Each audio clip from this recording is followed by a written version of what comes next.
Njengoba kuzinketho nje, monies will go back to the coffers. The money will go back to the coffers unused. Unspent budgets will go back. But people are suffering. People are not getting water. People are not getting roads graded.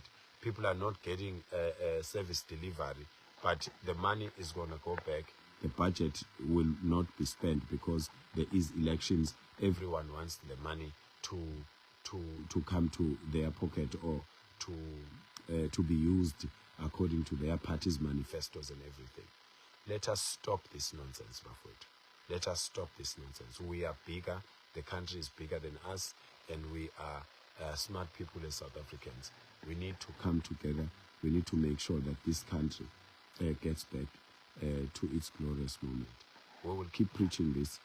30 June is just the deadline, but there is no violence that is going to happen, and nobody is going to die. And those that are doing these things, and Abantu must stop going to these marches with an intention to go and loot and do the wrong things and hit people and do that. In our marches, since I've started marches for so many years, nothing has happened in my marches. I want you to pay attention. You must not link me with marches that are orchestrated by politicians and branch leaders and branch chairpersons trying to gain trust in people, and people who are aspiring to be councillors. Bahambe beye machine, befike machine benze izinto ezingalungile, benze izinto ezingalungile. Thina singamadoda thina. Singamadoda, we are men. We are men and we are ready to obey the laws.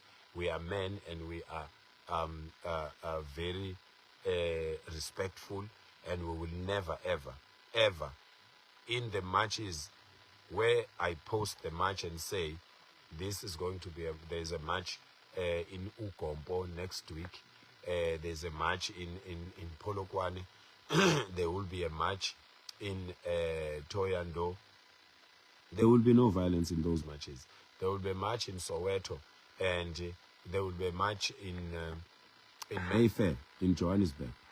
That one I'm not sure about, because I didn't like what I saw there.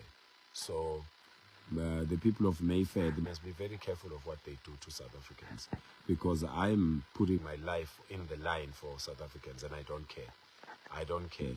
I really get aggravated when I see those videos where the foreigners have gone to an extent of being confident enough that they can fight South Africans, chase away South Africans, and tell South Africans where to live.